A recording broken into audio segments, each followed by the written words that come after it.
మన ఇంట్లో వాళ్ళు మన కోసం ఏదైనా తెస్తున్నప్పుడు వద్దు, కాదు, కూడదు అని కొన్ని కొన్ని విషయాల్లో అనకుండా ఉంటేనే బాగుంటుంది. ఏంటంటారా? మీరందరూ చెప్తున్నారు కదా! అమ్మ ఒక వాషింగ్ మిషన్ తెచ్చుకోవచ్చు కదా అని. పిల్లల స్కూల్ టైం అప్పుడు 6 సంవత్సరాల క్రితమే వాషింగ్ మిషన్ తెత్తనని ఆయన గారు అన్నారు. కానీ నేనే హెచ్చెచ్చుగా వాషింగ్ మిషన్ ఎందుకు, బట్టలు ఉతికితే చేతులకి ఎక్సర్సైజ్ చేసినట్టు ఉంటుంది, వాషింగ్ మిషన్ వద్దు ఏమొద్దు అని అన్నాను.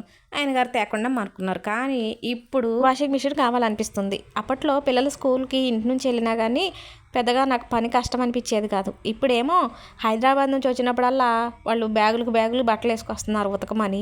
కానీ వాళ్ళు ఉండేదేమో 2 రోజులు. ఆ 2 రోజుల్లో అన్నీ ఉతికి ఎండేసి మడతలు వేయాలంటే కష్టం అనిపిస్తుంది. కాబట్టి ఇప్పుడు వాషింగ్ మిషన్ ఉంటే బాగుండు అనిపిస్తుంది. కానీ పిల్లల స్కూల్ టైంలో ఖర్చులు తక్కువ ఉంటాయి కాబట్టి ఆయన గారు వాషింగ్ మిషన్ కొంటున్నట్టే నేను వద్దన్నాను. ఇప్పుడు పిల్లలు కాలేజీ టైంకి వచ్చేసారు కాబట్టి ఖర్చులు విపరీతంగా పెరిగిపోయినాయి. పిల్లలు చదువు అయిపోయిన దాకా వాషింగ్ మిషన్ కొనుక్కోవాలనిపించినా కొనుక్కోలేము.